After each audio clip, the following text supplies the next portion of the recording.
langsung saja. Tapi terima kasih tentunya untuk undangannya bisa hadir di sini. Senang sekali saya bisa hadir di sini karena memang saya senang berbagi pengetahuan dan pengalaman kepada Bapak dan Ibu. Selain memang saya tadi di CV yang disebutkan tadi, ya, saya seorang ibu dengan 3 orang anak. Jadi memang anak saya sudah cukup besar.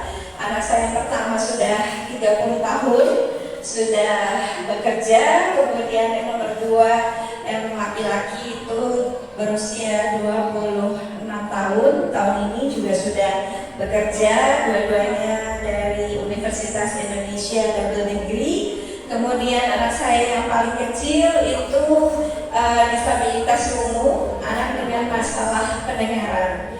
Jadi saya lulusan IKIP Jakarta, tapi waktu itu saya memang belum fokus di dunia pendidikan. Saya baru mulai fokus di dunia pendidikan itu di tahun 2005 pada saat saya mendirikan Early Step School, itu sebuah TK di daerah Kebagusan Pasar Minggu bersama dengan adik-adik, tapi itu sekolah formal. Kemudian karena anak saya memiliki kebutuhan khusus, yaitu anak dengan disabilitas ungu, saya punya keinginan untuk mendirikan sebuah sekolah inklusi. Mengapa? Karena anak saya yang paling kecil ini disabilitas ungunya berbeda. Nah, sebelumnya saya mau tanya nih Bapak dan Ibu, mungkin ini jam-jam rawan ya, jam-jam rawan untuk kita mulai matanya agak berat. Mulai oleh. Saya mau tanya, kalau Bapak dan Ibu mendengarkan anak disabilitas ungu atau mungkin yang sering kita dengar dengan kata tunarungu, itu komunikasinya seperti apa? Yang kira-kira Bapak dan Ibu bisa? Pakai bahasa isyarat. Kemudian ada lagi baca bibir, ya, harus berhadapan, baca bibir. Kemudian menggunakan bahasa isyarat, apalagi sekarang di TV-TV juga selalu ada penerjemah menggunakan bahasa isyarat. Itu betul sekali. Jadi memang cara komunikasi anak disabilitas ungu itu ada dengan bahasa isyarat. Sebelum saya lanjut ke tema ya, bahasa isyarat, kemudian juga dengan membaca gerak bibir. Namun anak saya yang ketiga ini menggunakan komunikasi yang berbeda, yaitu berbeda dengan temannya yang disabilitas ungu, tapi sama dengan kita. Jadi dia berkomunikasi dengan verbal dengan cara mendengar, menggunakan alat bantu dengar ataupun dengan operasi. Jadi setelah dioperasi dengan cochlear implant. Nah, pada saat itu kira-kira berarti di tahun 2012 itu belum banyak sekolah yang seperti itu. Kemudian saya juga merasa bahwa metode Montessori itu adalah metode yang cukup baik bagi anak usia dini. Di sini pesertanya banyak dari jurusan apa saja nih? Ada mahasiswa, ada apa lagi? Yaitu jurusan pendidikan Islam anak usia dini. Ada lagi yang berbeda? Iya Ibu?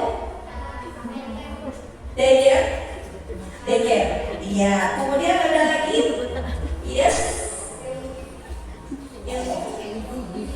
Ilmu gizi cukup bervariasi. Tapi mayoritas untuk pendidikan anak usia dini, daycare pun masih bisa berhubungan dengan anak usia dini. Kemudian gizi pun juga, nutrisi juga bisa untuk anak usia dini. Nah, saya mau tahu lagi nih, mengapa ibu-ibu atau ada bapak di sini tertarik untuk hadir di kegiatan di siang hari ini? Mungkin ada yang mau mewakili kenapa? Ini apa yang ingin diketahui sih dari seminar ini, atau apa Apa sih yang ingin diketahui dari Ibu Rina ini? Ada yang mau mewakili? Saya ada hadiah loh. Saya ada bawa buku cerita. Kebetulan buku cerita yang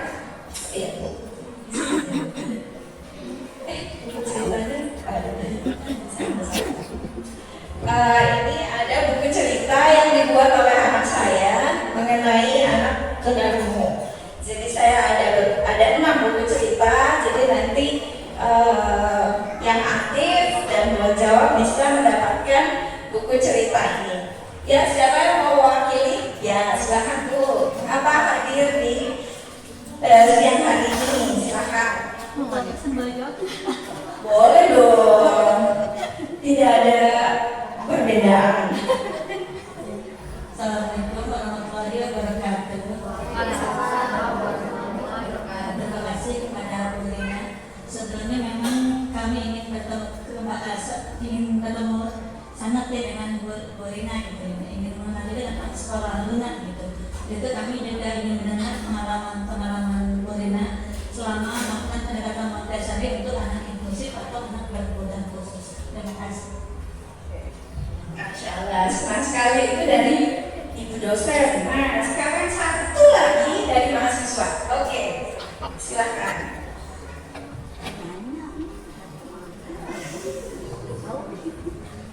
Terima kasih kesempatannya. Perkenalkan, nama saya Feni. Saya perwakilan dari Daycare.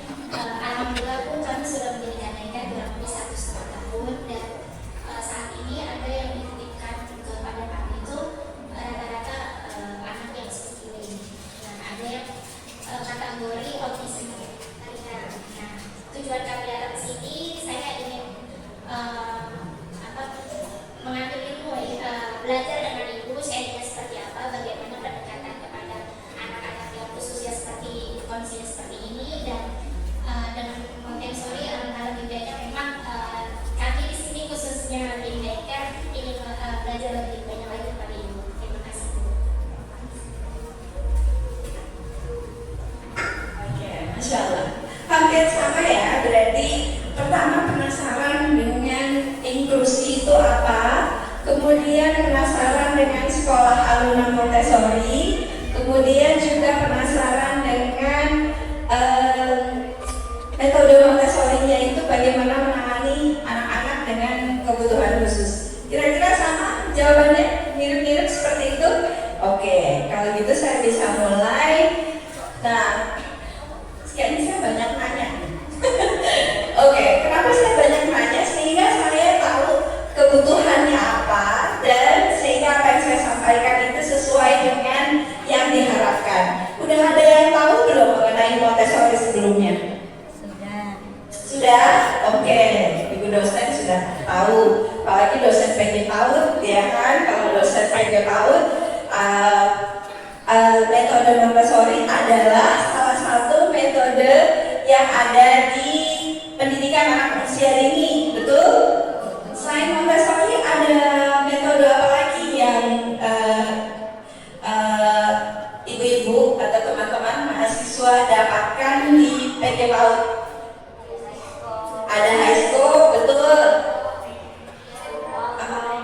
Reggio Emilia lagi tren lagi tuh, Reggio Emilia, kemudian Walter, yes, kemudian Sentra, ya, Sentra Active Learning, ya. Jadi biasanya cuma didapat sedikit-sedikit aja ya yang didapat mengenai metode tersebut. Oke, berarti sudah pernah dengar dengan Montessori. Kemudian apa yang Bapak Ibu tahu mengenai keberagaman anak? Gitu, kita fokus di sini keberagaman anak ya. Keberagaman anak itu maksudnya seperti apa? Ada yang mau mewakili?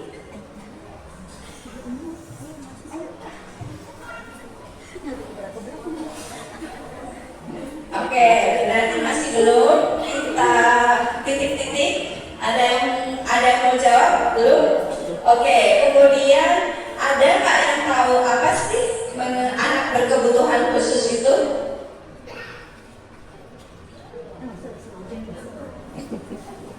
Ada yang tahu apa itu anak berkebutuhan khusus? Ayo. yang mempunyai spesial, jadi tidak sama dengan anak yang lain besar kayak ganggu. Oke, jadi anak yang memiliki kekhususan kemudian perkembangannya tidak sesuai dengan milestone atau tahapan-tahapan perkembangan anak usia dini. Tapi seperti anak dengan IQ tinggi itu juga termasuk berkebutuhan khusus. Jadi jangan berpikir berkebutuhan khusus itu hanya yang seperti disabilitas umum atau disabilitas yang atau daksa, ya tidak itu ya. Jadi macam-macam. Oke, kemudian oh itu sama pertanyaannya. Oke, next. Oke, nah latar belakang pasal 31 ayat 1 Undang-Undang 1945 berbunyi setiap warga negara berhak mendapatkan pendidikan. Hal ini menegaskan bahwa setiap warga negara tidak ada diskriminasi atau perbedaan perlakuan ya di sekolah. Nah, kenapa sih sekarang ini banyak sekali kayak tadi dan dari wakil dari daycare, kemudian dari teman-teman di sini ingin tahu kenapa atau bagaimana menangani anak berkebutuhan khusus. Sekarang ini banyak sekali dan banyak sekali topik mengenai inklusi ataupun anak berkebutuhan khusus karena memang kita belum lama lepas dari masa pandemi. Dan pandemi ini yang ya Bu, betul waktu pandemi 2 tahun itu dampaknya masih sangat terasa saat ini. Padahal sudah lewat mungkin 2 atau 3 tahun yang lalu. Saya merasakan sendiri di sekolah saya hampir setiap minggu itu yang datang dengan anak berkebutuhan khusus. Kemudian berkebutuhan khususnya pun juga bervariasi. Sudah gitu dengan adanya undang-undang ini semua sekolah diharuskan menerima anak berkebutuhan khusus. Tapi kira-kira bingung nggak cara menanganinya? Bingung.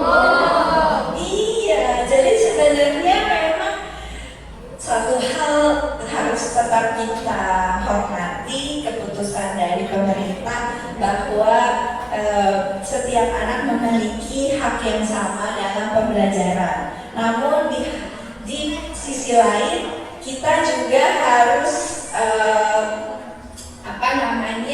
tahu bagaimana menanganinya. Jangan cuma menerima, tapi kita tidak tahu bagaimana menanganinya.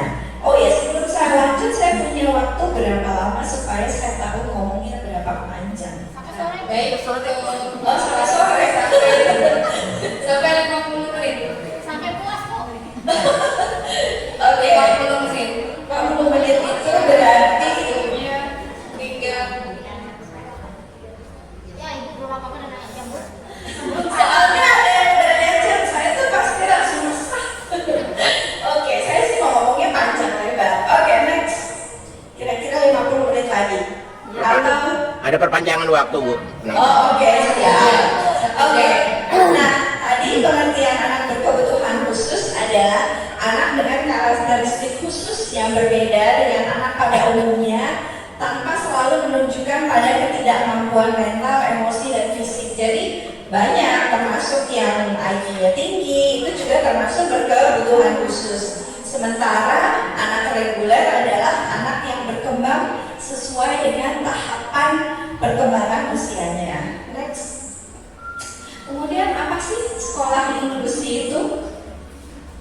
Nah, kalau sekolah inklusi yang saya pahami, seperti saya sudah mendirikan sekolah Aluna Montessori. Sekolah Aluna Montessori sudah saya dirikan selama 11 tahun. Dan dari awal itu adalah sekolah inklusi dengan metode Montessori dari awal sampai sekarang sudah 11 tahun dan program Aluna sudah dipakai di Banda Aceh, di Makassar dengan program dan metode yang ada di Aluna. Jadi menggabungkan karena inklusi adalah menggabungkan anak-anak reguler dengan anak berkebutuhan khusus. Namun seberapa banyak ada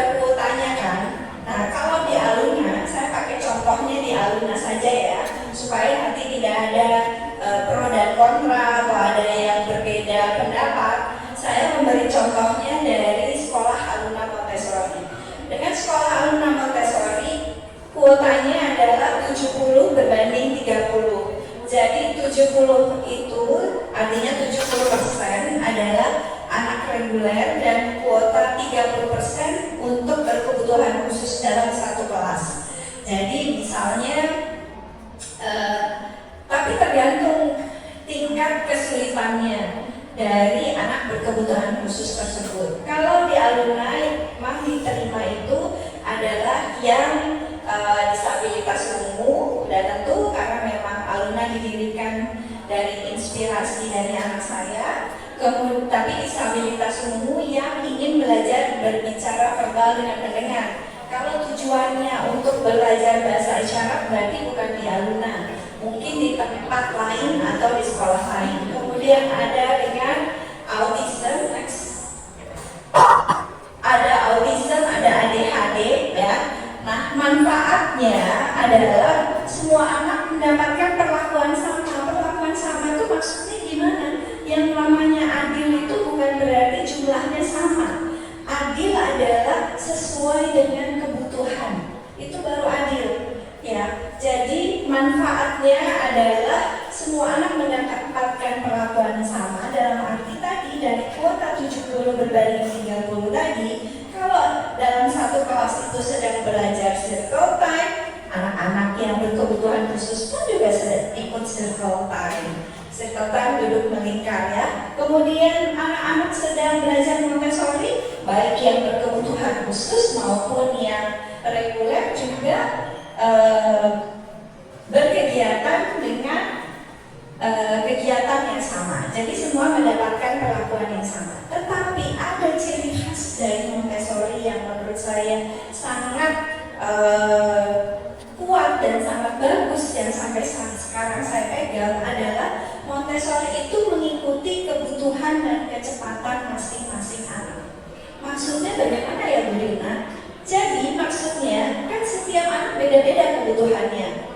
Kalau kita di sekolah konvensional atau sekolah pada umumnya, TK-TK pada umumnya, itu adalah misalnya hari ini kita sedang belajar huruf A, ya, pasti semua belajar huruf A, ya kan?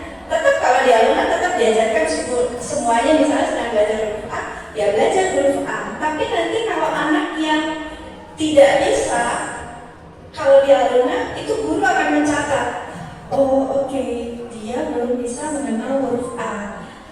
Sementara yang satunya, aduh A mah kecil, misalnya. Saya mah udah sampai Z, yang nggak masalah. Artinya nanti yang cepat kita kasih, jadi dia nggak perlu menunggu.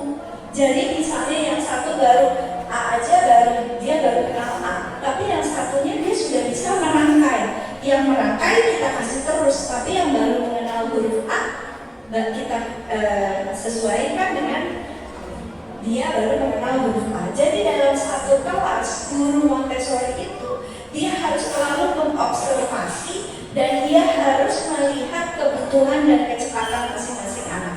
Jadi dalam satu kelas itu bisa beda-beda, nggak bisa sama.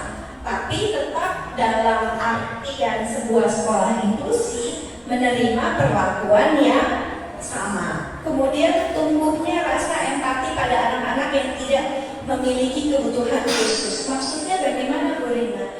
Kata empati adalah sebuah kata yang abstrak. Bagaimana kita mengajarkan empati kepada anak? Kira-kira gimana? Paling kita cuma bilang, kamu empati dong, kamu jangan begitu dong, ya cuma begitu. Tapi anak nggak akan ngerti apa kata empati. Tetapi menggabungkan mereka dalam sebuah kelas menjadi satu di mana ada temannya yang baru belajar berbicara atau ada temannya yang masih muter-muter. Oh, kita akan menjelaskan kepada anak yang reguler. Oh, tidak apa-apa ya Kak atau Ulfa misalnya. Ini temanmu sedang belajar, dia sedang belajar untuk duduk tenang. Diberitahu seperti itu. Nah, awal-awal mungkin ada orang tua yang tadinya nih alumni waktu berdiri nggak ada yang mau daftar, terutama orang tua yang memiliki anak reguler, nggak ada yang mau daftar di alumni. Kenapa? Karena waktu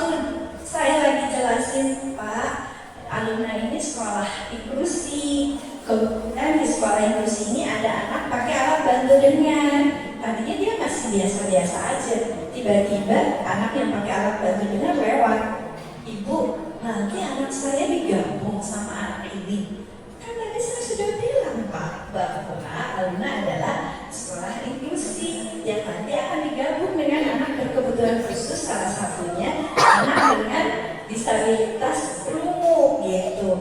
Nanti anak saya ketularan dong. Itu kata-kata yang sering sekali saya dengar. Padahal saya bilang, Pak, ini bukan penyakit. Dia sedang belajar berbicara. Dia juga ingin sekolah seperti itu. Nah, kitalah sebagai guru, kitalah sebagai praktisi pendidikan, kitalah yang harus berusaha mencoba mengedukasi masyarakat di sekitar kita. Nah, dengan yang saya bilang, dengan menggabungkan dalam satu kelas, itu bukan hanya manfaatnya untuk ABK-nya aja. Kadang orang tua yang memiliki anak reguler merasa, anak gue dimanfaatin, anak saya dimanfaatin untuk anak berkebutuhan khusus. Padahal manfaatnya sama besarnya untuk yang reguler. Tadi ada empati, dia tahu. Jadi kalau dia lihat di luar sana ada anak pakai alat bantu dengar gitu, nggak apa-apa, di kelasku juga ada. Oh, atau ada anak-anak yang lagi nangis gitu terus dia vamping. Oh, di kelasku juga ada. Tidak apa-apa, ibu, tidak perlu kita liatin gitu. Jadi di Aluna itu kalau ada nangis palingan temannya cuma melihat, oh ada yang nangis, oke, terus dia berjalan, terus dia melakukan kegiatan lagi. Tapi itu butuh proses, itu sebuah tahapan yang butuh proses. Ya, next. Nah, sekarang kita masuk apa itu Montessori. Montessori adalah sebuah metode yang dikembangkan oleh Dr. Maria Montessori dari Italia. Nah, ada yang bilang, saya dengar Montessori itu bukan untuk anak berkebutuhan khusus. Montessori itu untuk anak reguler. Bukan seperti itu, justru Dr. Maria Montessori ini mengembangkan metode ini dari anak berkebutuhan khusus. Dia di Italia, dia mengembangkan anak-anak Down syndrome waktu itu. Anak-anak disabilitas retardasi mental ya, Down syndrome itu bahasa Indonesianya. Kemudian juga ada anak-anak terlantar di pinggiran Italia yang dia latih, dia ajarkan, kemudian dia berikan material-material. Nah, dari situlah dia mengembangkan metode Montessori ini. Jadi memang metode Montessori ini dari awal sangat baik untuk anak berkebutuhan khusus dan untuk anak-anak reguler. Di situ cikal bakalnya. Namun kesini tidak banyak sekolah yang menggunakan metode Montessori ini sebagai sekolah inklusi. Kenapa? Karena memang tidak mudah. Sangat tidak mudah mengelola sebuah sekolah inklusi. Pertama yang harus kita hadapi bagaimana menangani anaknya. Belum lagi menghadapi orang tuanya, ya kan? Jadi memang tantangannya itu sangat besar untuk menjadi sebuah sekolah inklusi. Karena di Aluna 2 bulan yang lalu didatangi oleh Mr. Paul Epstein, dia dari Amerika. Dia bilang ke saya, wah, inilah seharusnya sejatinya sekolah Montessori itu adalah sekolah inklusi yang merangkul anak berkebutuhan khusus. Namun memang tetap harus ada kuota. Kalau kita tidak pakai kuota, namanya kita sekolah luar biasa. Jadi tetap harus ada kuota. Jadi ada perbandingan antara jumlah anak reguler dan anak berkebutuhan khusus. Kemudian Maria Montessori itu juga bilang, the most important period of life is not the age of university studies, but the first one, the period from birth to the age of 6. Jadi dia artinya adalah masa pendidikan yang paling penting dari seorang anak itu adalah dari usia 0 sampai 6 tahun, bukan masa universitas. Itu udah terlambat. Justru yang paling penting itu adalah 0 sampai 6, di mana di situ disitulah ada yang disebut absorbent mind. Kalau yang belajar Montessori, absorbent mind itu berasal dari kata absorb, yaitu dia menarik, menyerap. Jadi 0 sampai 6 tahun menurut Montessori adalah masa yang dimana anak menangkap semuanya dengan sangat kuat. Jadi sekarang pemerintah sudah memberikan 1 tahun wajib PAUD ya. Ya kan sudah wajib 1 tahun. Menurut saya sih kurang, cuma 1 tahun. Tapi ya lumayan lah daripada tidak. Mungkin pertama 1 tahun, mudah-mudahan nanti bertambah lagi karena memang masa ini adalah masa penting. Tapi kenapa masih banyak orang tua yang tidak mau mendaftarkan anaknya ke PAUD? Karena image sekolah itu masih dipikir sekolah itu adalah ya belajar, ya nulis, terus belajar baca, belajar berhitung, calistung. Kalau Montessori enggak. Yang diutamakan dalam mendirikan sebuah rumah pasti kita adalah mendirikan pondasinya kan. Nah, pondasinya apa sih? Kalau anak mau belajar membaca, anak mau belajar berhitung, kira-kira apa yang perlu dulu dibentuk? Boleh bicara. Kemudian apa lagi? Rentang konsentrasi. Bagaimana kita mau ngajarin kalau anaknya masih rentang konsentrasinya pendek, fokusnya, ya kan? Kemudian 3 jarinya. Bagaimana dia mau pegang alat tulis? Jadi tolong yang di daycare, yang punya TK, yang punya PG PAUD, janganlah anaknya jangan langsung disuruh pegang alat tulis. Kuatkan dulu 3 jarinya. Kenapa kita cepat lelah? Kita cepat lelah nggak kalau nulis? Apalagi sekarang udah dengan teknologi yang semua harus ngetik, kita cepat lelah. Nah itu kita produk lama, produk yang masih belum apa-apa udah langsung disuruh pegang alat tulis. Padahal boro-boro dia mau kuat, jari-jarinya masih belum kuat. Nah kalau Montessori 3 jarinya dulu dikuatkan, rentang konsentrasinya dulu diperpanjang. Mau nggak dia duduk? Bisa nggak tadi dia menjawab pertanyaan? Bisa nggak dia berkomunikasi dengan baik? Bahkan kalau dia belajar baca itu di Montessori harus memiliki kosakata yang cukup. Kalau belum memiliki kosakata yang cukup, belum bisa diajarkan membaca. Kenapa? Kalau kita dulu belajar baca, nggak penting apa yang kita baca kan? Karena kita nggak tahu apa yang kita baca. Tetapi kalau Montessori, anak harus bisa membaca dan paham makna. Jadi dia tahu apa yang dia baca. Filosofinya, pendekatan Montessori, prinsip dasar Montessori itu adalah penghormatan terhadap anak. Makanya kalau di Montessori itu bukan guru yang menjadi pusat, tetapi anak yang menjadi pusat. Kemudian mengembangkan kemandirian tadi, yang tadi saya bilang bukan baca tulis tapi kemandirian. Kemudian juga menurut Montessori lingkungan adalah hal yang paling penting. Mungkin kalau yang PG tahu ada teori Vygotsky ya kan, bahwa memang anak belajar dari lingkungannya. Montessori juga paham itu, anak belajar dari lingkungannya. Kemudian kalau Zampiase bahwa anak belajar dari sensorinya, dari indranya, itu juga dikuasai oleh Montessori dan itu menjadi dasar dari Montessori bagaimana kegiatan-kegiatan yang dilakukan itu sesuai dengan teori-teori tersebut. Kemudian dengan teori-teori tersebut yang menggunakan lingkungan sebagai untuk anak belajar, kemudian juga menggunakan sensorinya. Di Montessori itu ada 5 area. Jadi kalau nanti ibu-ibu udah tahu ya, kalau nanti ada yang bilang, wah ada tulisan nih sekolahnya sekolah dengan Montessori. Udah dengar dari Bu Rina ya. Jadi jangan Montessori itu hanya sekedar material. Montessori itu bukan asal ada beberapa mainan ataupun beberapa material Montessori sudah bisa dibilang sebuah sekolah Montessori. Tidak. Sekolah Montessori lebih dalam dari itu.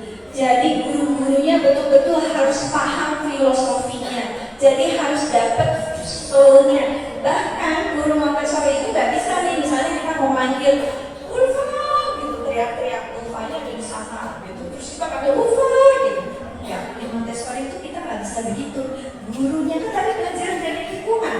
Jadi guru sebagai contoh. Jadi guru kalau berbicara sama anak juga pelan. Kalau kita mau anak tidak teriak-teriak, berarti kita tidak teriak-teriak. Kalau kita mau anak buang sampah di tempatnya, berarti tidak buang sampah di tempat. Harus buang sampah di tempatnya. Jadi betul-betul belajar dari lingkungan. Dan 5 area ini ada area practical life. Practical life adalah area keterampilan hidup. Nah, biasanya area practical life ini yang banyak diambil oleh banyak sekolah karena memang biasanya ada meronceng, itu ada di practical life. Hampir semua sekolah kan pasti ada meronceng, tetapi tata caranya yang berbeda. Kalau di sekolah dengan bukan Montessori, meronceng pasti langsung aja kan meronceng. Tapi kalau di Montessori enggak. Pertama dia harus mengambil alas kerja terlebih dahulu. Alas kerja itu adalah semacam taplak gitu. Itu dia harus mengambil alas kerja. Aduh, ngapain sih ribet banget pakai alas kerja segala. Pakai langsung aja nampan pakai meroncengnya. Tapi ada filosofi di balik itu. Apa filosofinya sih sebuah alas kerja? Filosofi itu adalah untuk mengajarkan sopan santun. Di mana sopan santunnya dari sebuah alas kerja? Jadi gini, begitu anak taruh alas kerja, kemudian dia mengambil material Montessori atau dia mengambil mainannya dan dia taruh di alas kerjanya, sudah tidak boleh orang lain yang mengambil. Artinya sudah diambil orang. Jadi misalnya dia mengambil meronceng udah dari alas kerja orang. Jadi kita mengajarkan pada anak tidak boleh mengambil barang di rumah orang. Atau kalau kita mau ambil permisi, boleh enggak saya mau main itu. Jadi sopan santun itu banyak sekali dan diajarkan di Montessori ini. Kemudian boleh juga kalau anaknya bilang nggak mau. Selama ini kan kita sebagai guru selalu ngajarin, ya udah main sama-sama, ya udah berbagi.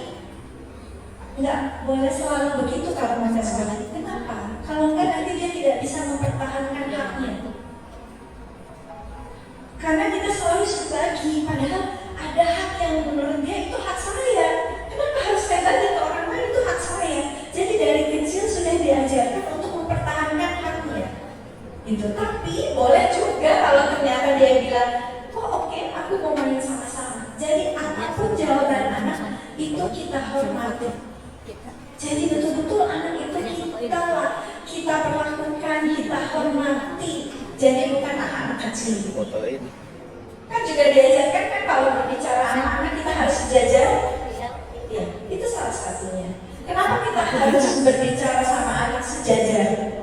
Karena bagi anak kalau melihat begini dia raksasa apa? Masuk juga gue. Gitu. Jadi berbicara itu kita harus sejajar supaya dia tidak merasa dikecilkan, tapi kita merasa sejajar dan dia dihargai. Jadi memakai alas kerja, jadi meronceng itu tidak hanya sekedar meronceng tadi, tetapi dan kemudian di praktikal itu sopan santun, adat, kemudian kedisiplinan, berkomunikasi itu diajarkan semua di situ.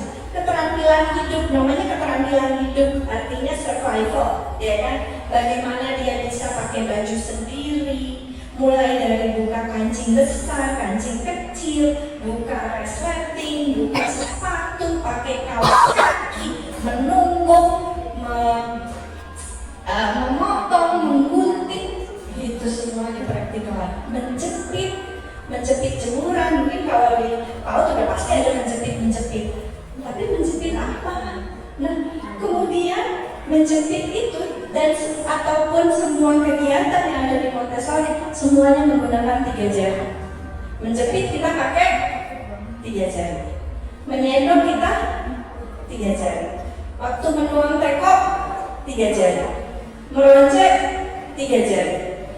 Kemudian memindahkan barang juga pakai 3 jari. Kenapa sih 3 jari? Ya tadi untuk memperkuat motorik halusnya, untuk memperkuat 3 jarinya sehingga pada waktunya dia sudah siap pegang alat tulis. Jadi dia bisa pegang alat tulis dengan baik. Jadi nanti pegang alat tulisnya asal-asal lagi, tanpa disadari dia akan megang alat tulis dengan baik. Itu dipraktikkan. Kemudian sensorial dan stimulasi sensorinya, kemudian matematika. Sebelum ke matematika itu harus ada sensorial dulu. Jadi Montessori itu betul-betul satu anak tangga. Jadi nggak bisa kita kalau naik anak tangga langsung 2 jatuh kan? Nah begitu juga di Montessori, kalau misalnya naik ke anak tangga kedua, ternyata di anak tangga kedua dia nggak bisa, guru harus turun lagi. Jadi betul-betul naik itu kalau anak telah menguasai ya. Kemudian ada membaca, bahasa, dan budaya ilmu pengetahuan. Budaya dan ilmu pengetahuan ini juga cikal bakalnya multikultural. Jadi Montessori itu sangat menghormati keberagaman dari adanya si area budaya ini. Tapi memang di Montessori itu area budaya yang dipelajari adalah geografi dunia. Jadi di area budaya dan ilmu pengetahuan itu anak belajar botani, mulai dari tumbuh-tumbuhan di dalam sebuah tumbuhan itu. Jadi udah kayak pelajaran anak kelas 1 sampai kelas 3 SD. Tapi karena menggunakan mainan, menggunakan material, anak tidak berasa belajar. Kemudian zoologi sampai dari siklus hidup, kemudian geografi. Anak itu hafal, itu dia tahu mana benua Amerika, mana benua Asia, kemudian mana danau, mana daratan. Itu kalau sekolah Montessori itu udah di luar kepala. Tetapi intinya adalah semuanya sambil bermain. Izin Ibu, siap waktunya 15 menit lagi. Ya, dikit lagi. Oke, next. Oke, pendekatan Montessori tadi, setiap anak unik dan lahir dengan potensinya. Jadi bahwa setiap anak itu memang unik. Kemudian follow the child bukan artinya kita ikuti kemana anak, bukan. Follow the child adalah mengikuti sesuai dengan kebutuhan masing-masing anak. Yang tadi saya sudah jelaskan. Kemudian konkret ke abstrak. Jadi memang Montessori itu sangat-sangat mengajarkan anak dari konkret. Ada pertanyaan, Bu Rina, kalau anak saya di PAUD-nya sekolahnya Montessori dengan material yang konkret sebanyak ini, terus nanti pas SD, dia SD-nya SD negeri yang nggak ada material sama sekali, terus gimana? Nggak usah khawatir, karena Montessori sudah menyiapkan sedemikian rupa. Konkret itu hanya untuk anak paham konsepnya. Setelah dia paham konsepnya, nggak perlu lagi, misalnya kayak aritmatika atau sempoa. Ya kan, pertama aja dia pakai sempoa kan, setelah itu sempoanya nggak dipakai lagi kan. Anak cuma gini-gini aja, dia ada di kepalanya. Nah, maksudnya seperti itu. Jadi konkret itu hanya sebagai media atau cara agar anak lebih paham. Kan di Zampiase dikasih tahu bahwa anak harus belajar dari konkret, dan memang kita aja kalau cuma dikasih tahu misalnya Bu Rina nanti dari Unimar belok kiri terus ke sana ke sini, aduh pasti saya bingung. Tapi kalau pakai gambar pasti lebih mudah. Jadi memang konkret itu bisa memudahkan untuk anak memahami konsepnya. Kemudian stimulasi sensori anak bebas berbatas. Nah, bebas berbatas ini juga ciri khas banget dari sebuah Montessori, yaitu freedom udah namanya freedom pasti bebas ya. Tapi kok pakai lagi tambahan freedom within limits, bebas berbatas. Gitu, bebas berbatas artinya jadi material itu di display di dalam kelas. Saya pernah sharing, karena saya memang senang sharing. Saya sharing di Lombok. guru-guru PAUD di Lombok, kemudian dia bilang, Bu Rina, kalau saya sharing materialnya nanti pada rusak. Jadi saya simpan di dalam lemari. Jadi enggak di sini, ayo. Iya. Materialnya disimpan di dalam lemari. Jadi yang keluar hanya material atau mainan yang mau dimainkan saja. Takut nanti rusak dimarahin kepala sekolah. Saya yang kena gitu. Saya bilang nggak bisa. Justru kalau menurut saya kalau material itu digunakan, artinya kan tidak dapat manfaat. Dan kenapa sampai dia merusak? Karena tidak ada aturan. Jadi harus diberikan aturan. Nah, Montessori itu selalu pakai aturan. Jadi material itu didesain dalam satu ruangan. Nanti kita lihat ada fotonya.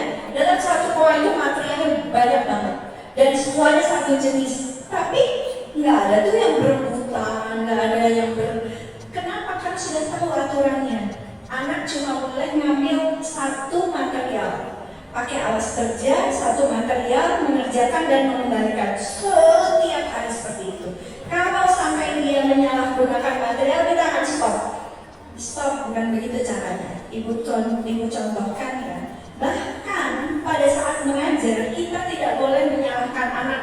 Sering gak ibu-ibu tuh gergetan ini gergetan saya udah cari bisa nggak boleh, itu akan menghancurkan kepercayaan dirinya. Jadi justru yang salah kita jangan nyalahin orang, maksudnya jangan nyalahin anak. Jadi refleksi kita kemudian belum ngerti, mungkin kemarin waktu saya menjelaskan dia sedang kurang sehat, atau waktu saya jelaskan dia lagi kurang fokus, berarti saya harus menjelaskan kembali. Jadi seperti itu, jadi tidak boleh menyalahkan. Itu bebas berbatas, jadi boleh memilih apapun yang dia pilih. Kenapa? Penting bisa memilih apa yang dia mau, karena untuk mengenal dirinya. Kenapa?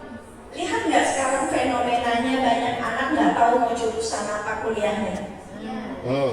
Dari dulu itu mah. Dari dulu kan, tapi anak saya enggak. Anak saya semuanya tahu apa yang dia mau. Jadi yang pertama saya maunya public relation, kalau saya maunya hukum gitu. Saya pikir kalau tapi buat saya berarti dia tahu yang dia mau. Yang nomor 2 pokoknya dia teknik. Yang nomor 3 dia maunya ilustrasi. Udah. Tapi yang penting buat saya dia tahu yang dia mau. Nah, kenapa anak-anak sekarang tidak tahu apa yang dia mau? Karena terbiasa ditunjukin semuanya. Iya, mau beli ke restoran, ibunya yang pesenin makanan, dia jangan yang mahal-mahal. Jadi orang tuanya, kemudian mau beli ke ibunya, semuanya. Akhirnya nanti deh, padahal pada masa sensitif period di bawah 6 tahun itu, dia lagi, saya mau ini, saya itu lagi, dia lagi berkembang otaknya. Tapi begitu saat itu dia, saat berkembang kita matikan apinya, ya sudah, sampai besar deh. Ya udah mau apa terserah ibu. Iya kan, banyak kan seperti itu. Ya itu. Jadi berikanlah ruang pada anak untuk berekspresi, berikan ruang pada anak untuk mengambil keputusannya sendiri. Oke, menghormati keberagaman tadi udah jelas di Montessori, menghormati dengan setiap anak unik dan mengikuti sesuai kebutuhan dan kecepatannya masing-masing. Kemudian pengulangan, sering nggak kalau ibu-ibu yang punya anak mungkin bacain buku cerita ulang-ulang itu terus sampai yang bacain udah aduh nggak apa-apa bu, bacain terus. Kalau kita orang dewasa memang cepat bosan, tapi kalau anak artinya dia belum sampai kepuasannya tercapai. Jadi kita terus sampai begitu puas dia pasti akan pindah. Nah, Montessori itu melihat itu. Jadi bisa tuh di Montessori bisa anak menyendong, hari ini menyendong, besok menyendong, sampai 1 bulan dia menyendong terus. Saya sampai ada orang tua bilang, Bu Rina, itu kok saya udah sekolah di alumni, tapi kerjaannya nyendong terus, nyendong di rumah aja. Tapi saya bilang, ibu coba lihat. Waktu minggu pertama dia menyendong, mungkin dia pegangnya begini. Minggu kedua dia menyendong, dia sudah begini. Minggu ketiga dia menyendong, sudah tidak ada yang tumpah. Minggu keempat dia ke kanan, balikin lagi sampai dia mengembalikan.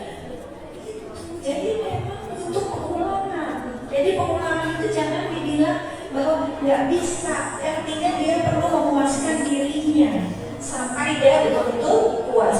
Kemudian di Montessori juga tidak ada hadiah. Jadi tidak ada hadiah atau ujian yang berlebihan. Jadi nggak ada itu kasih Ada stiker. hadiah. Masih nggak ada yang sini kasih stiker. Nah, kalau di Montessori nggak boleh.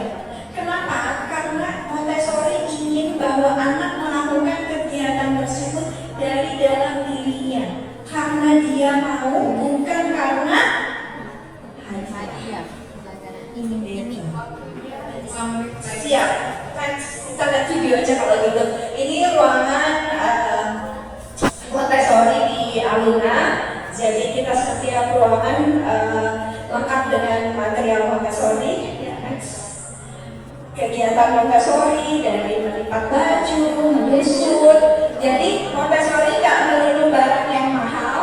Untuk yang practical life bisa Bapak dan Ibu siapkan dari benda-benda yang ada di sekitar rumah. Misalnya tutup botol, ya tutup botol. Mungkin biasanya kita bukain ya. Biarkan dia taruh di kelas. Bagaimana membuka botol yang putar, buka botol yang flip, ya. Kemudian memasukkan koin next. Oke, ini ada melipat baju video. Tinggal pencet di bawahnya, pencet di bawah. Ini yang menyusun. Ini sensorial. Dia sedang menyusun besar dan kecil. Itu adalah persiapan untuk belajar matematika. Anak kerjain sendiri. Next, nanti ada skip aja. Ini nggak usah, video aja. Tadi ya, itu video melipat baju. Oke, ini. Oh ya udah. Oke, next. Kemudian di Aruna tadi udah disampaikan anak-anaknya ini. Next. Oke, ini video di Aruna dari awal sampai nggak bisa nih. Nggak bisa diklik. Tuh gambar kayaknya.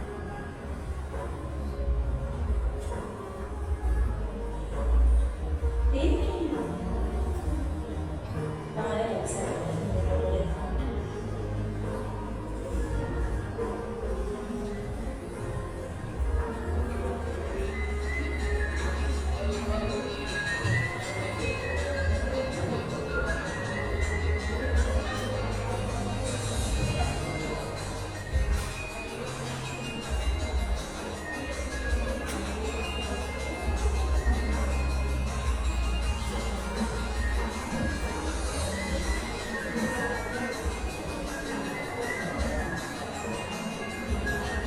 Ini lagi sebentar, kalau ada guru di belakang itu biasanya anak berkebutuhan khusus.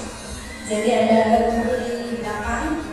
Kemudian ini nanti temanya anak pantai, lagi belajar geografi. Ini practical life.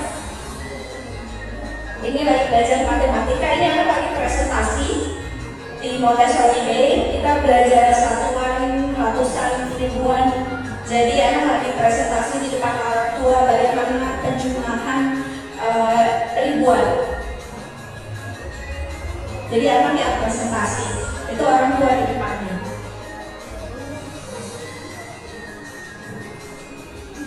Oke, ini lagi membaca, juga lagi presentasi. Orang tua kasih kata-katanya. Nanti anak yang menyusun kata-katanya. Kemudian ini kegiatan makan, anak makan sendiri, kemudian motorik kasar.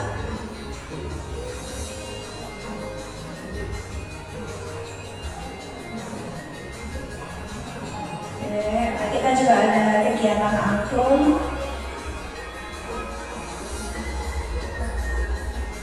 Nah ini campur ya, itu tetap ada anak berkebutuhan khusus.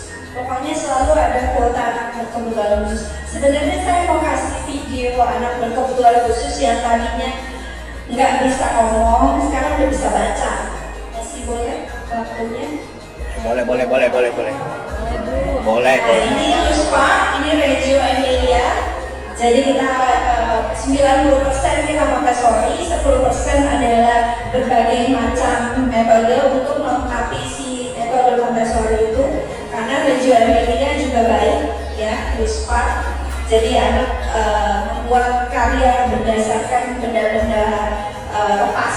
Kemudian bila ada orang tua masuk ke kelas, jadi orang tua setiap minggu itu masuk ke dalam kelas untuk mengajar, dikasih waktu 20 menit untuk mengajar. Kemudian ini Jumat Satu adalah puncak tema. Jadi setiap minggu kita ada tema, dan hari Jumat itu akan review ataupun mengulas tema yang dibahas.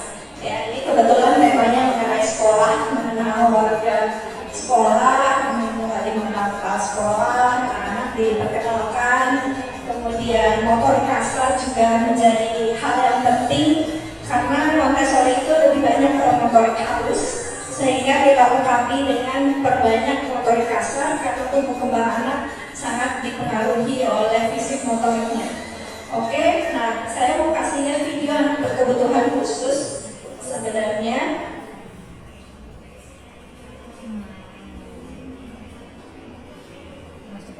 kalau ada waktu sih sebenarnya bawa anak dibikin PPI. Nah ini anak tunarungu kalau mau lihat.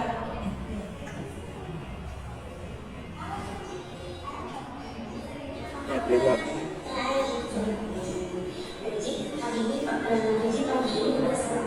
Ya, terima.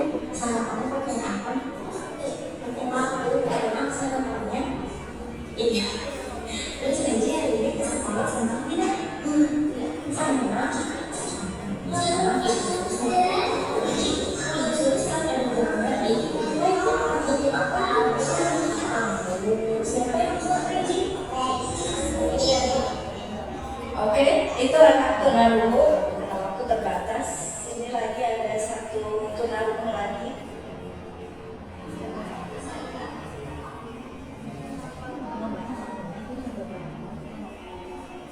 Itu kenapa jam 4?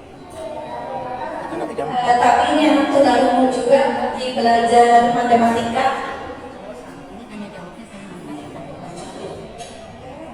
Kemudian, oke. Ini yang saya mau tunjukin anak autis yang paling kiri. Nah, itu dia belum bisa bicara. Kemudian sekarang ini itu setahun yang lalu.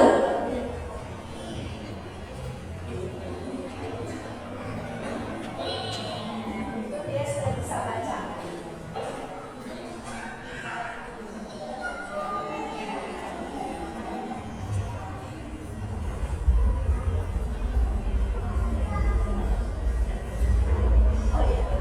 Sambil menunggu tanya jawab katanya, boleh kalau ada yang mau bertanya. Baik. Oh baik, itu sekalian mas luar biasa pemaparannya, tepuk tangan untuk Rina. Luar biasa pemaparannya, masya Allah. Hari ini ilmu yang sangat bermanfaat untuk kita semua ya Bu ya, Bapak Ibu sekalian. Nah hari ini Bapak Ibu ada yang bertanya dari pemaparan dari awal sampai akhir. Ibu bisa di nama dan dari mana? Assalamualaikum warahmatullahi wabarakatuh. Selamat siang teman-teman semuanya. Izin Ibu Rina bertanya. Saya Ibu Muhammad Jamila Sari dari Kami Malu Putih dan Tinggi Serbu. Alhamdulillah 2 jam perjalanan sampai ketemu dengan Ibu. Pertanyaan saya Bu, kami kebetulan sekolah biasa, sangat-sangat biasa. Dan alhamdulillah di rumah kami ada kembar kebetulan menitipkan anaknya kepada kami untuk berkebutuhan khusus tadi. Terus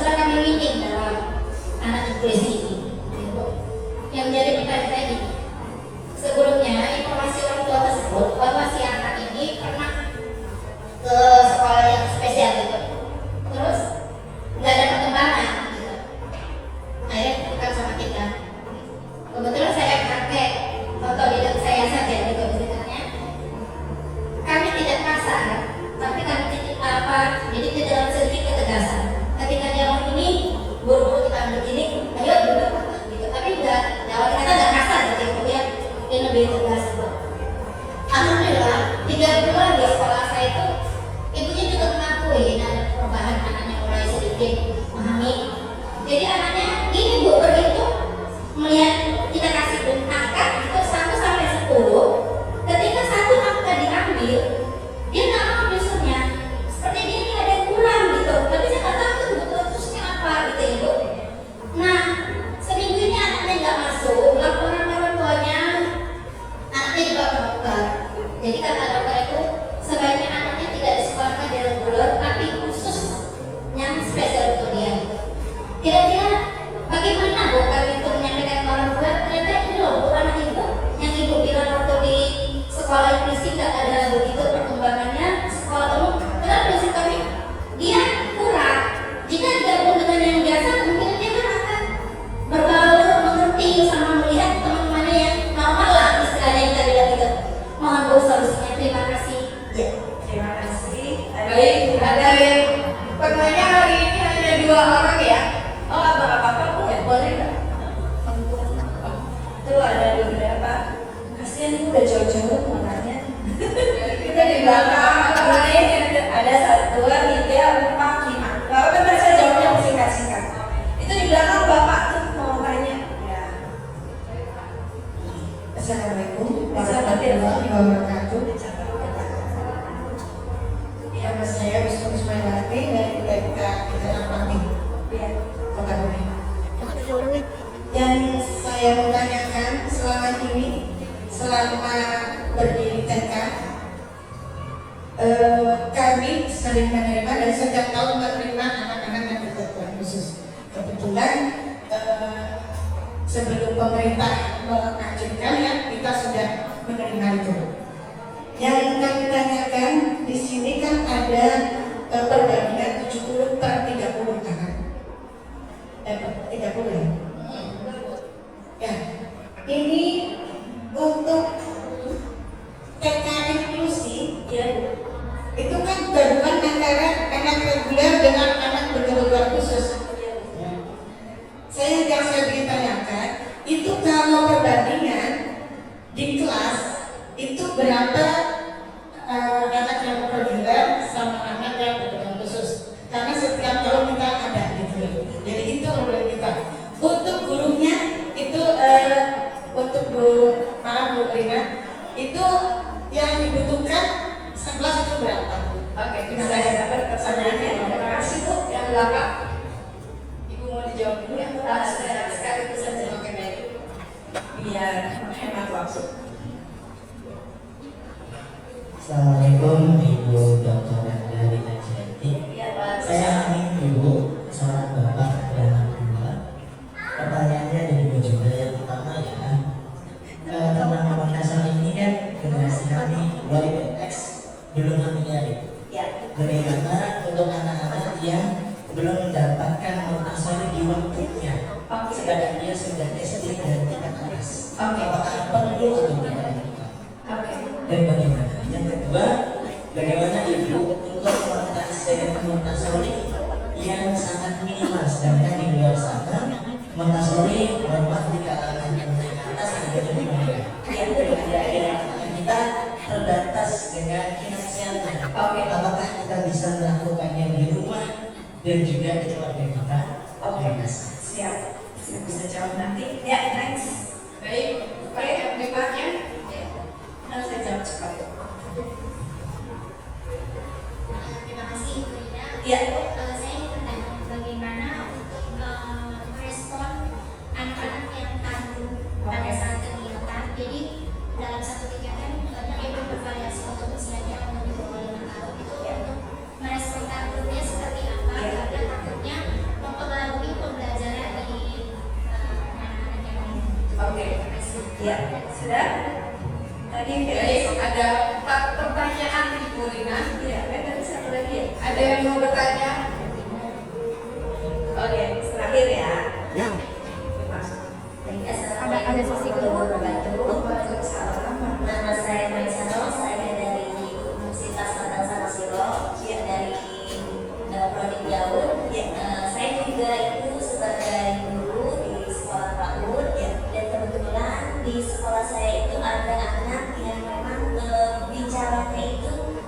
berbeda dengan yang lain, jadi kayak nilai gitu ya Bu. Oke. Nah yang ingin saya tanyakan, karena kata Ibu anak itu tidak selalu bisa mengerti.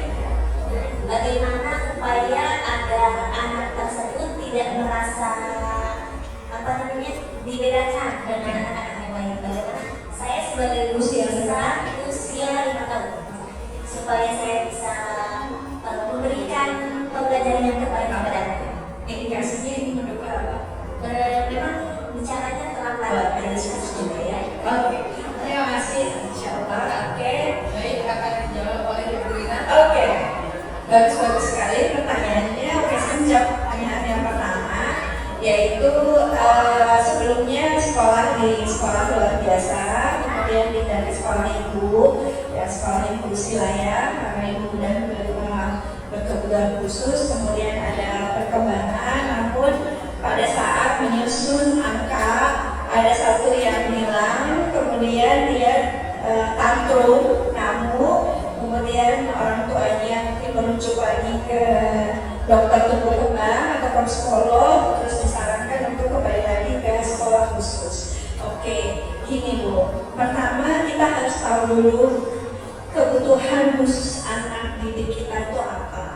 Jadi memang penting buat Bapak dan Ibu kita tahu indikasinya. Memang kita bukan seorang dokter yang bisa menjudge atau melabel, oh anak ini autism, oh anak ini ADHD, oh anak ini terlambat bicara. Namun kita sebagai guru kita bisa melihat indikasi-indikasinya. Kita bisa melihat indikasinya kemudian mengarah ke mana nih? Oh ini mengarah ke autism, oh ini mengarah ke ADHD, oh ini mengarah ke terlambat bicara yang hanya kurang stimulasi. Karena autism juga bisa terlambat bicara, bahkan ada autism yang non-verbal. Jadi kita harus melihat indikasi tersebut.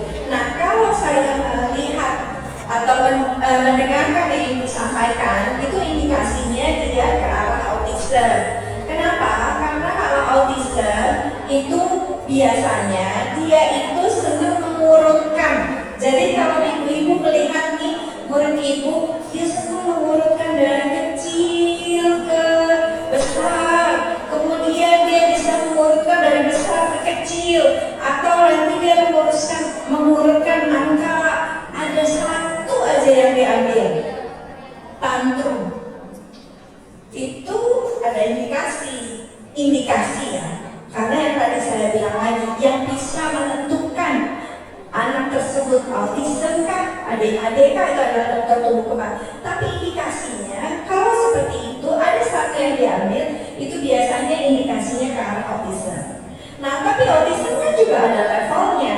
Ada autism yang levelnya ringan, sedang, kemudian ke berat. Kalau saya mendengar dari penjelasan Ibu, dia tidak mengamuk kamu. Nah, kalau tidak mengamuk sebenarnya masih lebih mudah, masih bisa Ibu bantu. Gitu, artinya paling kita kasih tahu ya kalau. Dan memang anak autism itu kita misalnya ada puzzle ya, puzzle, terus ada satu aja yang hilang puzzle-nya, itu bolak-balik dia akan balikin lagi, dia keluarin, dia balikin lagi, kan dia ada yang nyangkut di dia, ada satu yang nggak ada, gitu. Jadi itu indikasinya ke situ. Kemudian ya Ibu, kita sebagai pengelola sekolah yang bisa Ibu sampaikan, artinya kami lihat selama 3 bulan sekolah di sekolah kami sudah mau duduk, sudah mulai bisa berkomunikasi sederhana misalnya, atau minimal sudah bisa mengikuti instruksi walaupun tidak verbal, tapi bisa mengikuti instruksi, artinya kan sudah ada perkembangan. Perkembangan anak berkebutuhan khusus itu seperti kita sedang merangkai sebuah titik gitu. Jadi perkembangannya satu titik aja itu adalah sebuah perkembangan gitu. Jadi kalau menurut saya Ibu bisa bilang begitu, itu ya sebuah perkembangan yang sangat bagus. Nah, tinggal kembali lagi ke Ibu. Namun untuk autism sebenarnya belum ada lembaga yang didirikan oleh pemerintah. Kalau tunarungu kan ada SLBB, kemudian ada YPAC, ada lembaga-lembaga untuk SLB untuk tunanetra, tapi autism itu memang khusus, misalnya khusus hanya untuk autism. Jadi ibu bisa menyarankan, ibu sampaikan inilah perkembangannya, kemudian nanti bisa kita bantu lagi, kemudian bisa mendapatkan kosakata dari teman-temannya, kemudian bisa mendapatkan contoh dari teman-temannya, bagaimana harus duduk, bagaimana cuci tangan, dan lain-lainnya. Jadi kalau saran saya sih tetap di sekolah ibu itu. Cuma kita kan hanya sebagai pengelola sekolah ya bu, hanya bisa menyampaikan dan kita kembalikan lagi kepada orang tuanya. Tapi apa yang ibu sudah lakukan menurut saya sudah sangat baik. Tinggal ibu tambah menurut saya adalah kalau kita memiliki anak berkebutuhan khusus adalah yang paling penting adalah bagaimana dia bisa mengurus dirinya sendiri. Bagaimana dia bisa misalnya pakai bajunya sendiri, makan sendiri, itu yang paling penting ya bu. Oke, terima kasih untuk pertanyaannya. Yang kedua tadi rasio guru ya, rasio guru ya. Oke, rasio guru tadi kan 70/30. Nah, itu tergantung dari jumlah muridnya. Kalau saya mengatur jumlah murid atau berapa jumlah murid yang akan saya taruh di dalam sebuah kelas itu, pertama saya harus lihat ukuran kelas. Kalau kelasnya besar, berarti kita bisa jumlah murid yang lebih banyak. Kenapa? Karena yang paling penting adalah mobilitas anak. Jangan sampai kelasnya kecil tapi muridnya banyak. Bagaimana mobilitasnya anak gitu ya. Nah kemudian kalau secara teori Montessori itu 1:9. Tapi kalau menurut saya itu tetap harus kita lihat lagi, nggak bisa satu ketik kita seperti itu gitu ya. Jadi kalau saya lihat usianya berapa dulu. Kalau memang anak-anak usia di bawah 3 tahun nggak bisa kita 1:9 bisa kemana-mana itu anaknya, ya kan. Kemudian kan safety number 1. Keamanan, kenyamanan itu nomor 1. Jadi ibu lihat lagi, pertama ibu lihat ukuran kelas, kemudian ibu lihat anaknya usia berapa, kemudian apakah kemandirian anaknya sudah cukup terbentuk. Kalau belum terbentuk ya berarti lebih sedikit, misalnya 1:3, 1:4 atau 1:5. Kemudian untuk anak berkebutuhan khususnya ibu lihat lagi, apakah anak berkebutuhan khususnya itu mengganggu keamanan dirinya dan teman-temannya. Kalau mengganggu keamanan diri dan temannya, berarti dia harus pakai shadow teacher, dia harus pakai guru pendamping. Karena jangan kita fokus pada anak berkebutuhan khusus, tapi kita tidak memperhatikan teman-temannya yang reguler. Yang reguler pun juga harus kita berikan perhatian keamanan dan kenyamanan. Sampai menjawab ibu. Oke, terima kasih. Kemudian pertanyaan Bapak, bagaimana untuk anak yang sudah agak besar ya Pak? Kalau sudah agak besar, ya kan kita tidak bisa tarik kembali, ya kan? Waktu yang sudah lewat tidak bisa kembali. Tetapi bisa kita lihat Pak, kalau untuk anak yang sudah besar, apakah misalnya dia megang alat tulisnya cukup bagus? Apakah tentang konsentrasinya cukup banyak? Apa cukup panjang? Kemudian apakah pemahaman konsep matematikanya dia sudah cukup baik? Apakah membacanya sudah cukup baik? Jadi Bapak bikin list dulu, apa nih yang perlu diperbaiki? Ataukah sudah bagus? Kalau sudah bagus ya tidak apa-apa, sudah lewat, nggak pakai Montessori juga nggak apa-apa. Nah kemudian, tapi kalau belum berarti kita bisa ulang ini seperti apa? Bukan berarti kita balikin anak ke TK, tapi mungkin ada beberapa material Montessori yang bisa kita pakai untuk membantu. Kemudian material Montessori seperti apa? Tadi kan Bapak bilang, wah Montessori itu konsumsinya untuk orang menengah ke atas. Tidak melulu seperti itu. Sebenarnya betul. Kenapa dibilang Montessori itu untuk menengah ke atas? Karena memang ada material yang cukup mahal, tapi bisa DIY kok, bisa do it yourself, bisa dibuat sendiri, terutama material untuk practical life. Menurut saya area practical life, area keterampilan hidup itu adalah area yang materialnya itu dari lingkungan aja. Jadi yang ada di dapur, kemudian misalnya mangkok mangkok, sendok, teko, bahkan ulekan, kemudian ya meronceng. Jadi practical life itu bisa kita gunakan untuk di sekolah-sekolah yang memang masih terbatas dari segi finansial. Jadi bukan hambatan. Jadi yang paling penting adalah kreativitas dan kemauan dari para gurunya. Oke? Yes. Kemudian pertanyaan keempat. Ya. Ya, mau dipercepat Ibu. Siap.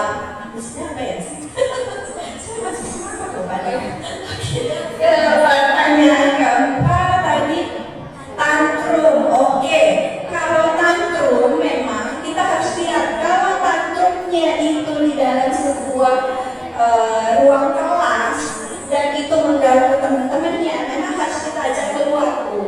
Kan tadi lagi-lagi keamanan dan kenyamanan teman-temannya harus kita perhatikan. Jadi bisa jadi mungkin pada saat tantrum itu digerah mungkin. Ibu juga harus observasi. Mungkin ibu bisa ajak keluar, ajak dia silang tanaman. Ya bisa kita ajak dia melompat, main playground, dan situ mungkin dia bisa kita ajak kembali ke kelas. Oke, pertanyaan kelima terakhir. Pertanyaan terakhir. Yes, apa tadi Bu? Apa tadi? Bagaimana untuk anak tidak merasa dibedakan? Kalau menurut Ibu gimana? Kenapa anak merasa beda? Berarti kan dari dirinya kita aja udah ada merasa, aduh, supaya anak dibedakan. Tapi kalau di mindset kita adalah sama, kita akan memberikan yang sama, itu pasti akan memberikan sama. Nah, paling bedanya adalah karena tadi dia speech delay, karena dia ada terlambat bicara, nanti ibu ada waktu tersendiri. Tapi pada saat kegiatan bersama ibu rangkul, ibu gabung, ibu samakan. Namun nanti ibu cari waktu tersendiri untuk menstimulasi dia dalam menambah kemampuannya berbicara. Oke? Untuk menjawab ya Ibu semuanya, Bapak Ibu semuanya. Belum. Satu lagi Bu Dewi. Ada satu lagi. Waktunya sudah. Kan sampai jam 4. Udah selesai. Cara menghubungi Bu Rina, Menghubungi Bu cara menghubungi Bu Rina. Oh, Ada baik. pertanyaannya. Bisa menghubungi moderator. Oke, nanti ada yang mau dikasih hadiah tadi. Oh baik, ada hadiah dari Ibu Rina untuk pertanyaan yang tadi Ibu. Udah lihat. Ya, tadi aja yang pertanyaan terakhir ya, tadi kan sudah ada 5 ya, Karena ada 5. 5 sama ibu, ya berarti 6. Bisa ada 6 kan? Oke, ya ibu bisa Silakan lagi Ibu untuk berfoto.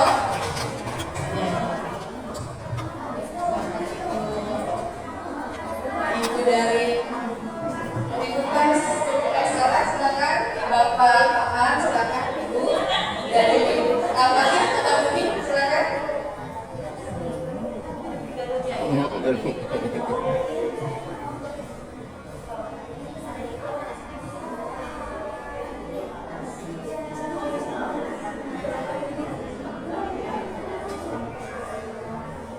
Ibu jangan ini nanti bukan. Set.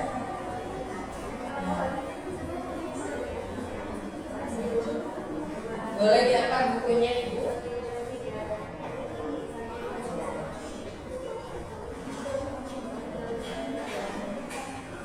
Baik, terima kasih. Terima kasih.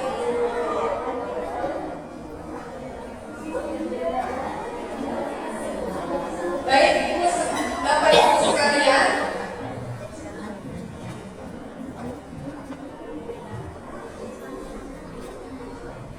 Terima kasih Bu Rina, Masya Allah luar biasa. Tepuk tangan kembali untuk Bu Rina. Baik, saya akan menyimpulkan dari beberapa pertanyaan tadi. Keberagaman anak merupakan hal yang alamiah dan penting untuk dihargai, terutama dalam proses pendidikan. Pendekatan Montessori menawarkan metode yang inklusif dengan penghormatan setiap individu akan sesuai dengan kebutuhan. dan potensi mereka dalam perspektif Montessori. Keberagaman bukanlah hambatan, melainkan kekayaan yang memberikan peluang bagi anak-anak untuk belajar dari satu sama lain dan berkembang secara holistik dengan memberikan kebebasan yang tersemat, lingkungan yang terorganisir, serta pengamatan yang cermat oleh pendidik. Metode Montessori membantu anak-anak untuk tumbuh menjadi individu yang mandiri, empati, dan siap